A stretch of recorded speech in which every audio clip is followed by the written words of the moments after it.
Oi, sejam todos bem-vindos ao canal Amor, Luz e Espiritualidade. Continuamos com os vídeos sobre a Quaresma. Hoje eu vou falar para vocês dos eventos que ocorrem na terça e quarta-feira da Semana Santa. Terça e quarta-feira. Eventos importantes. São 2 dias que tem alguns eventos e eu uni os dois para a gente ver junto, né, sobre eles. Terça-feira da Semana Santa. É o dia em que, com grande tristeza, Jesus anuncia que iriam lhe trair. É uma coisa triste que ocorre na vida de Jesus, né? Um dos seus discípulos o trai. Então é na terça-feira santa que isso ocorre.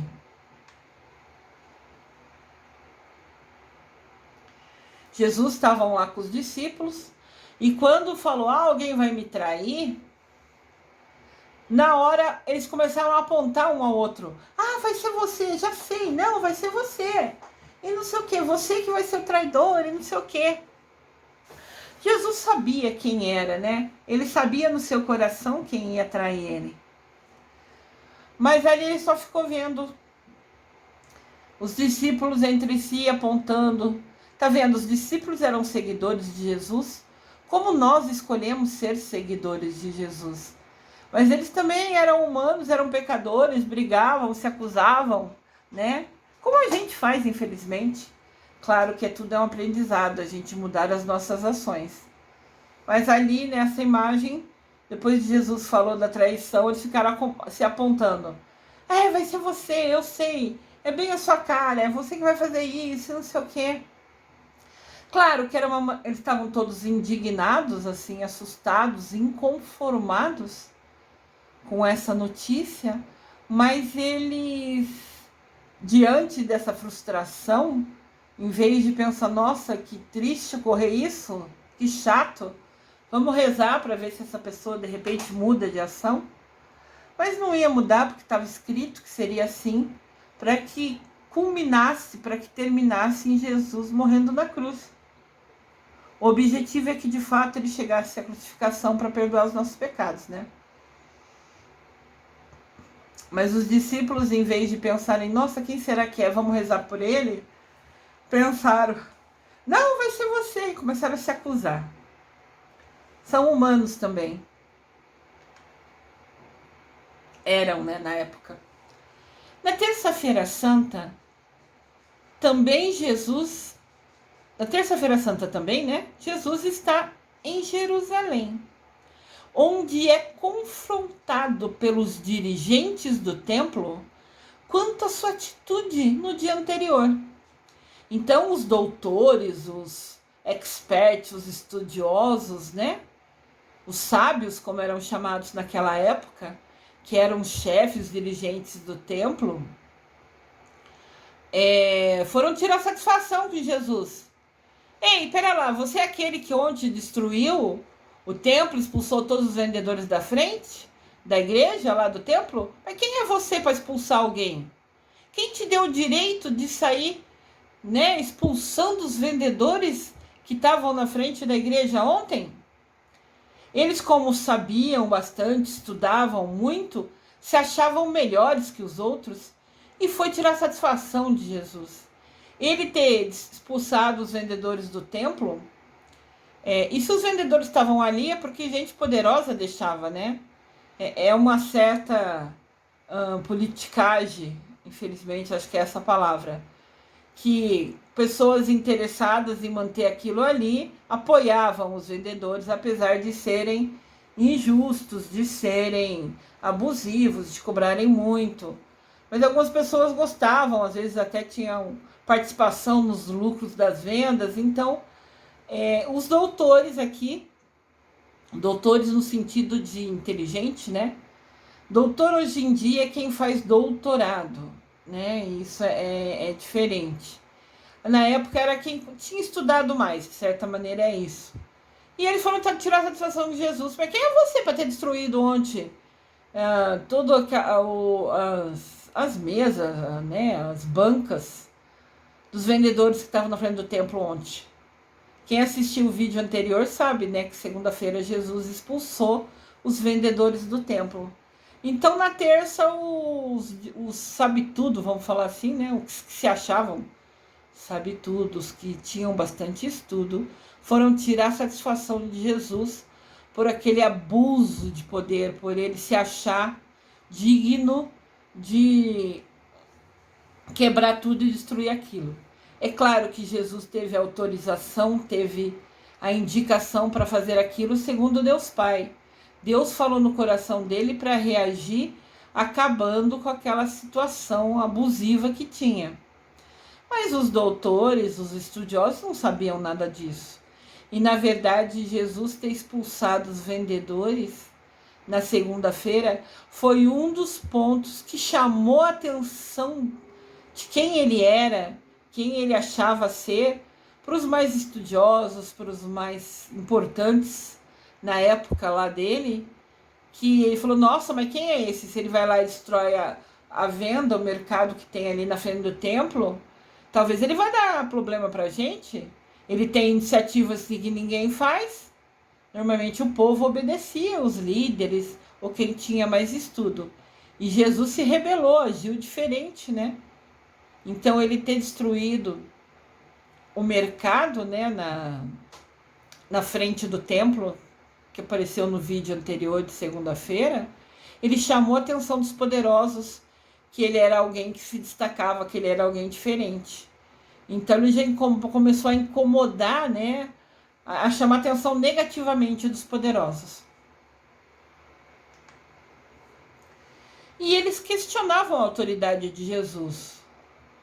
Falavam assim, mas quem é você para se achar no direito de ir lá e quebrar tudo? Então os poderosos começaram a observar que Jesus não se calava, que Jesus agia, né, em defesa dos mais pobres. E isso começou a incomodar os poderosos, né?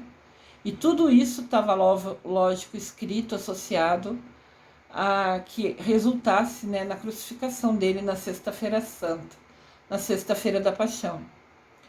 E Jesus não se dignou a responder aos doutores, não falou alto, não questionou. Jesus só se silenciou.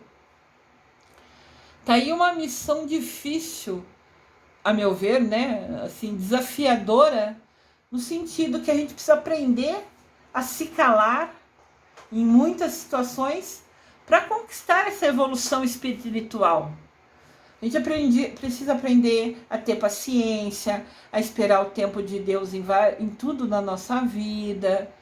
E às vezes a gente tem pressa, a gente quer tudo para ontem. Então essa falta de paciência, esse se calar, né, são aprendizados que a gente tem que ter. Quando a gente aprender a se calar diante de situações que nada vai resolver, não importava o que Jesus ali falasse. Os que se achavam melhor que ele nunca entenderiam ou iam dar razão a Jesus. E a gente vivencia, né, situações assim, que a gente está questionando, falando com alguma coisa com alguém, talvez com o chefe no trabalho, e a gente vê que a gente está usando os argumentos certos, está falando as coisas importantes, mas ele é o chefe, ele não concorda com você, ele discorda daquela ação, daquela situação, e manda você fazer o que ele quer e pronto. E você tem que se calar pelo simples fato para manter seu emprego, ou para continuar, porque você precisa trabalhar ali. E também para continuar em paz com o chefe, porque ficar batendo boca com o chefe só vai estressar e talvez, né, perder o emprego, sei lá. Então, muitas situações, como, por exemplo, o exemplo do chefe, ele tem mais poder no sentido de ser seu chefe hierarquicamente na empresa, porque como ser humano ele não é nada melhor que você, todos somos iguais. Mas dentro da empresa, na hierarquia, ele é seu chefe. E mesmo que você questione e fale argumentos certos, se ele se acha correto, se ele acha que o que ele está fazendo está certo e ele escolhe manter essa decisão dele, o melhor a você fazer é simplesmente ficar quieto, calar e deixar quieto, né? Agora, a gente ficar quieto, se calar é tão difícil, a gente ter paciência é tão difícil, e esses são passos importantes de aprendizado rumo à nossa evolução espiritual. Jesus aqui simplesmente se calou e depois foi... Não, eles estavam perto também, né? Foi falar sobre, usando parábolas, historinhas que Jesus contava. Então Jesus ouviu tudo que eles tinham para falar, ficou quieto. Daí virou para o povo e foi contar historinhas, foi contar parábolas. Porque ele viu que não adiantava argumentar e ia ser tempo perdido. Então ele se calou. Esse se calar é um aprendizado, é uma evolução espiritual imensa, que temos que ter esse aprendizado, temos que ter esse conhecimento.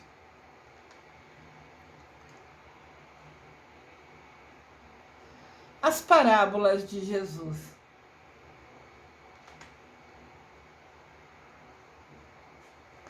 O que é uma parábola? A expressão parábola vem do grego parabolis, que significa colocar coisas semelhantes lado a lado para estabelecer comparação, estudo e tirar um ensinamento. Então Jesus usava das coisas que aconteciam no dia a dia na vida das pessoas, situações que eles vivenciavam, né, que acontecia com eles, porque daí Jesus, quando desse de exemplo aquela situação, a pessoa entenderia. Ele falava, você sabe assim, assim, assim? E ele falava, sei, eu já fiz isso. Então, nessa situação, ocorre assim, assim, assim. Então, parábola é como se fosse uma história curta, mas que usa da realidade do dia a dia para fazer uma comparação e permitir que a pessoa que está ouvindo aprenda, entenda o que está sendo ensinado. Aqui mostra Jesus num dos momentos que ele estava contando, né, as histórias dele, como era falado. E quando Jesus começava a falar, diz que era uma delícia, todo mundo parava para ouvir ele, sentava pertinho dele para ouvir o que ele ia ensinar. Se tornou ao longo da vida de Jesus, né, desde que ele começou a missão dele, até ele ser preso, né, antes da crucificação, ele sempre foi lembrado, visto como aquele profeta, aquele contador de história que ensinava tanto para o povo. E tem muitas parábolas muito interessantes. Jesus se reunia com o povo e contava histórias que tinham aprendizado para eles nelas.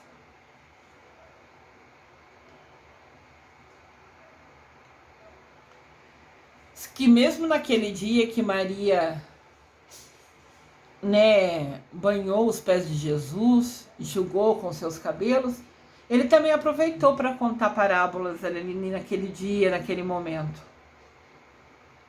Ou seja, qualquer oportunidade era importante para ele contar a história, para ele falar a mensagem que ele tinha a transmitir ao povo. A Bíblia nos diz que quando Jesus começava a falar, todos se aproximavam, se sentavam pertinho dele para ouvir o que ele tinha a dizer. Por exemplo, tem a parábola dos talentos, que fala dos dons que Deus nos deu. De novo, Jesus, reunido pelo povo, todo mundo parado, sentado, olhando atentamente para Jesus, para aprender, para ouvir o que ele tem a nos dizer. O que ele tinha a dizer a eles, né?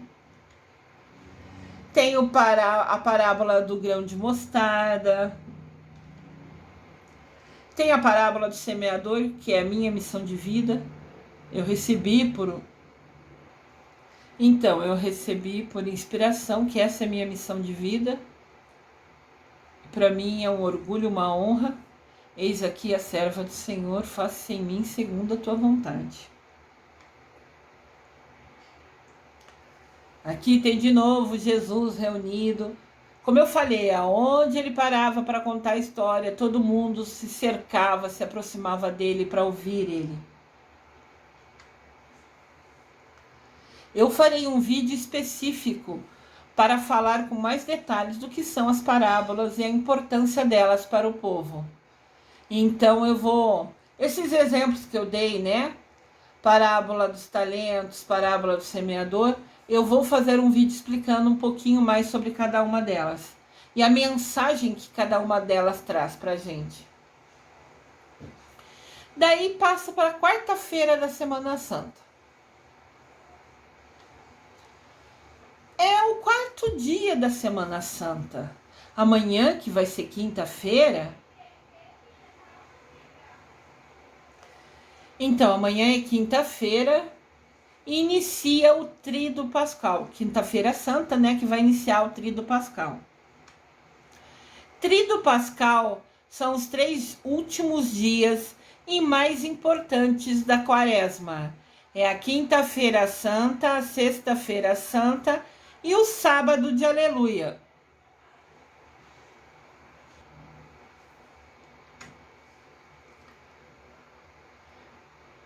É neste dia, Quarta-feira Santa, que Judas foi abordado pelos chefes dos sacerdotes. Aqueles doutores, sabe? Que acusaram Jesus. Eles eles encontraram Judas e conversaram com ele. Eles ofereceram dinheiro para dizer onde Jesus estava escondido. Depois de tudo que aconteceu e de Jesus ser questionado lá pelos doutores porque ele destruiu na segunda-feira, né, o mercadinho na frente da igreja, os chefes, os inteligentes, né, os doutores, os que entendiam mais, tinham mais poder na época, né, e alguns que tinham mais estudos, começaram a procurar Jesus, queriam prender Jesus. E Jesus se manteve isolado. Daí encontraram Judas, que sabia que era um dos seguidores de Jesus. E abordaram ele e falou: fala pra gente onde Jesus está, que a gente quer conversar com ele. A gente precisa encontrar com ele para conversar. E diz que eles ofereceram dinheiro para Judas. E Judas aceita. E assim como Jesus havia anunciado, alguém o trai. Judas traz Jesus, contando para os doutores, para os estudiosos, né?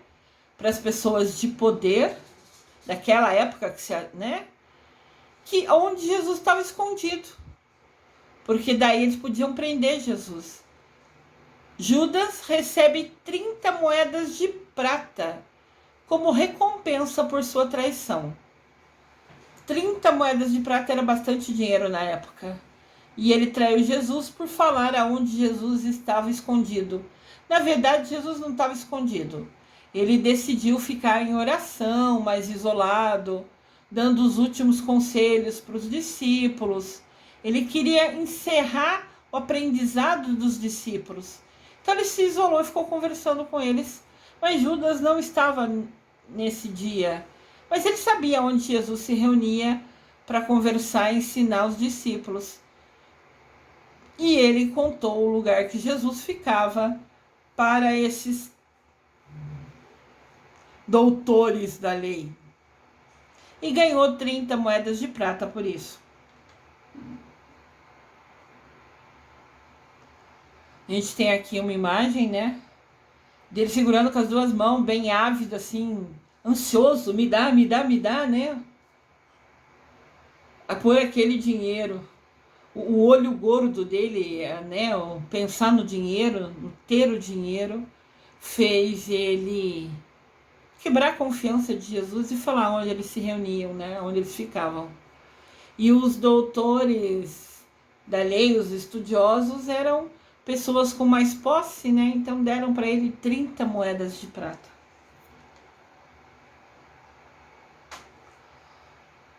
Continuemos nós a rezar, todos unidos com Jesus. Essa semana eu vou colocar o vídeo dia a dia, para a gente acompanhar os passos de Jesus, estar com Ele, né? Como se fosse dando força para Ele nesses últimos passos tão difíceis, tão desafiadores que Ele vivenciou, e ao mesmo tempo a gente aprendendo através do exemplo dele, do amor, da dedicação dele, né, a como nos tornar pessoas melhores, né, a como mudarmos de vida, como aconteceu com Maria Madalena, que mudou da água para o vinho depois de ter a oportunidade de ter a bênção de estar próxima a Jesus. A gente também está próximo a Jesus, é só a gente querer. O grau de intimidade que a gente tem com Deus Pai e Mamãe Maria só depende das nossas ações, das nossas escolhas. Então, continuemos a rezar todos unidos com Jesus e a ouvir atentamente os seus ensinamentos finais, pouco antes da paixão, da crucificação de Jesus. Feliz Semana Santa a todos, com muito aprendizado. Eu desejo amor e luz a todos.